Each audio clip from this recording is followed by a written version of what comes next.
Hello guys, welcome to Chef Al Kitchen. Today recipe பார்க்கறதுக்கு மறக்காம நம்ம சேனல் சப்ஸ்கிரைப் பண்ணி கூட பண்ணிச்சிங்க. அப்போ தான் நான் போகிற வீடியோ உங்களுக்கு உடனே வரும். நிறைய பேர் நம்ம சேனல் சப்ஸ்கிரைப் பண்ணுறாங்க. நீங்களும் ஒரு வாட்டி சப்ஸ்கிரைப் பண்ணிட்டு செக் பண்ணுங்கள். அப்படி சப்ஸ்கிரைப் பண்ணலன்னா உடனே போய் சப்ஸ்கிரைப் பண்ணுங்கள்.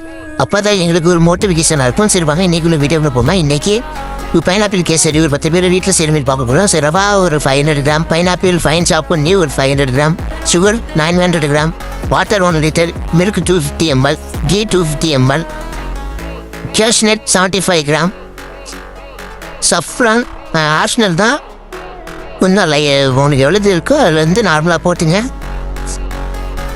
நெக்ஸ்ட்டு இன்க்ரீடியன்ஸ் பார்த்துருவோம். Dry grapes 500 gram, cardamom powder 2 tablespoon, pineapple essence 1 tablespoon. But optional தான். ஃபுட் கலரும் எல்லோ ஃபுட் கலரும் ஆப்ஷனல் தான். பட் ஆனால் 1 பிஞ்ச் போட்டுங்க.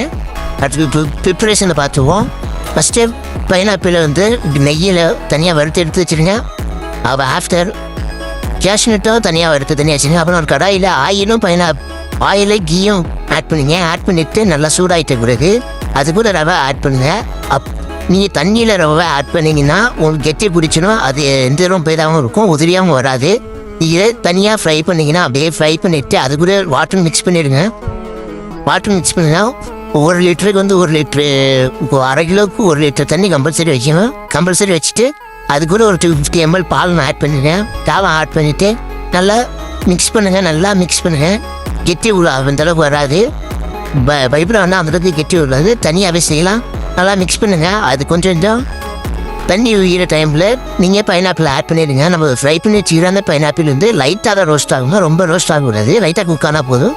அதில் பைனாப்பிள் ஆட் பண்ணி நல்லா இந்த எசன்ஸ் இறங்குற அளவுக்கு நல்லா கிண்டிட்ட பிறகு சுகர் ஆட் பண்ணுங்க. சுகர் ஆட் பண்ணி நல்லா மிக்ஸ் பண்ணுங்கள். மிக்ஸ் பண்ணிட்ட பிறகு கலர் ஆப்ஷனலுக்கு கலர் தான். பட் நீங்கள் குங்குமப்பூ போட்டாலும் சரி இல்லை கலர் ஆட் பண்ணாலும் சரி இனியும் உங்களோட ஆப்ஷனல் தான். ஆட் பண்ணிவிட்டு நல்லா மிக்ஸ் பண்ணுங்கள். மிக்ஸ் பண்ணிட்ட பிறகு சுகர் ஆட் பண்ணி நல்லா மிக்ஸ் பண்ணுங்கள். நல்லா தனியாக மிஞ்சி வந்துடும். அது கூட நெய் கொஞ்சம் ஆட் பண்ணுங்கள். நெய்யும் அந்த ஆயில் மிக்ஸ் பண்ணி வச்சுக்கோமா அது தனியாக எடுத்து ஆட் பண்ணுங்கள்.